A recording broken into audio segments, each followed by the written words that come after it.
I he mahina tahawalu ai pepe ko i teni, na ane tō mi he matapasio ata o funga waka hono ua, o honau whare, i he lai sima o he halanga mea lere pe koe driveway. Koe mea mana ene mo ui, ka uku kei whehangahangai pea i teni, mo i ngāhi whainga ta alahi. Tupu mihi ene tō o lavea hono ulu, o ue si ai hono atamai. Inu usila, koe lahi taha o lavea ai whānau, koe lavea mihi e nau tō, pe o whakaawarisi, ai whānau e toko tolu i he aho, o whakahū ki whare mahaki.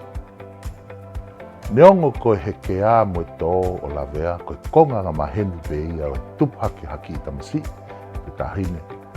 Ka oku iai ai tō e ni ihi, oku ne fakatupu ha lavea la. Ka koe ngaahi lavea ko e ni oku ala taʻofi.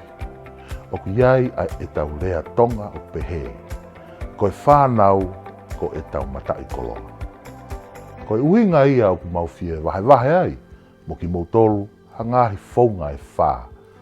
Kua whakamooni, ke whakasiʻi aki, ai whakatuʻu tāmaki, oi tō oi whānau, o lavea i api.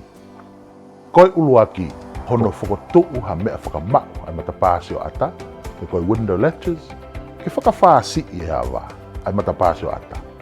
Pe ke taʻofiʻaki ai whānau, mei he e nau tō ki tua o lavea. Ka pau oku ke nofo i ha whare nofo anga kai ngā ora, aia nai i loa ki mua koe Housing New Zealand. Te ke lawa o mao ha takoni i hono whakatuʻu o ngaahi me ani.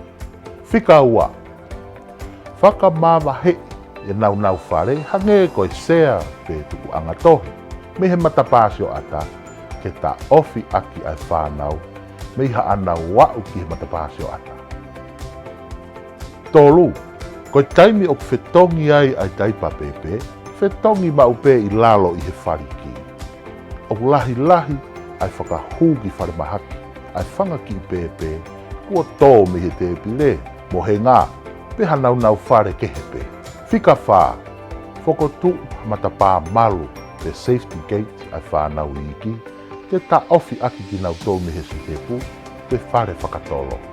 Ka fiema'u fakaiikiiki ki he founga ke ala taʻofiʻaki ai tō ai whānau o lavea, pe ngaahi lavea kehe pe, pe ke vakai ki he uepisaiti ai Safekids Aotearoa.